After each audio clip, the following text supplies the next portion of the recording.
Lors du dernier Xbox Developer Direct, Xbox nous a enfin donné une date de sortie pour Forza Horizon 6.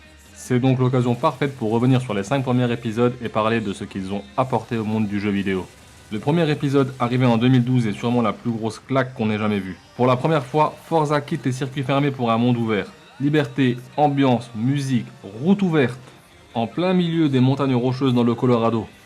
Un concept encore jamais vu. Il pose les bases d'une série qui est devenue légendaire. Le deuxième épisode nous fait quitter les États-Unis. Il nous amène dans le sud de la France et le nord de l'Italie sur des petites routes de campagne.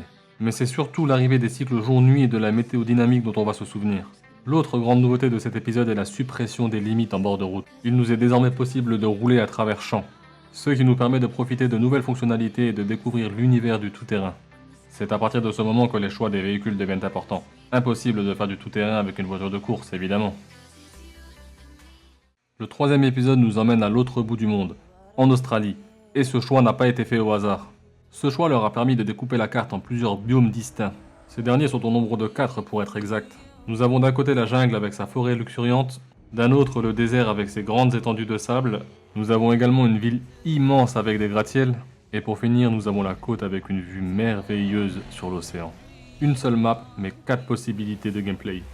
C'est ça la magie du troisième épisode. En 2018, Forza Horizon revient avec son 4e épisode, et cette fois-ci, il nous amène à nouveau en Europe, au Royaume-Uni plus précisément. Ce pays est bien moins varié que l'Australie, me diriez-vous. Heureusement pour nous, les studios ont eu une idée de génie, incorporer les saisons.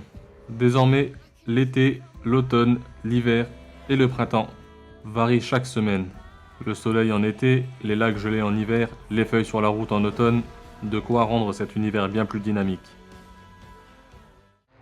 Le 5e épisode arrive en 2021. Cette fois-ci, pas d'énormes nouveautés. C'est une réelle mise à jour de tout ce qui était connu auparavant. La carte est bien mieux travaillée et apporte beaucoup plus de verticalité. Les saisons du Mexique étant moins marquées, le système de biome fait donc son retour, tout en conservant l'été, l'hiver, l'automne et le printemps.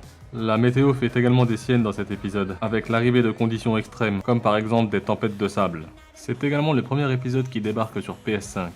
Désormais, nous savons que le 6e épisode sortira au mois de mai 2026 et se passera au Japon. Nous avons eu le droit à un premier trailer de gameplay nous présentant quelques nouveautés, comme la personnalisation plus poussée des véhicules, la possibilité de créer une mini-ville servant de hub personnel dans lequel on pourra inviter nos amis, l'arrivée de rassemblements bien plus conséquents. Pour rappel, le 6e épisode est prévu pour le 19 mai 2026 et nous réserve sûrement encore de très belles surprises.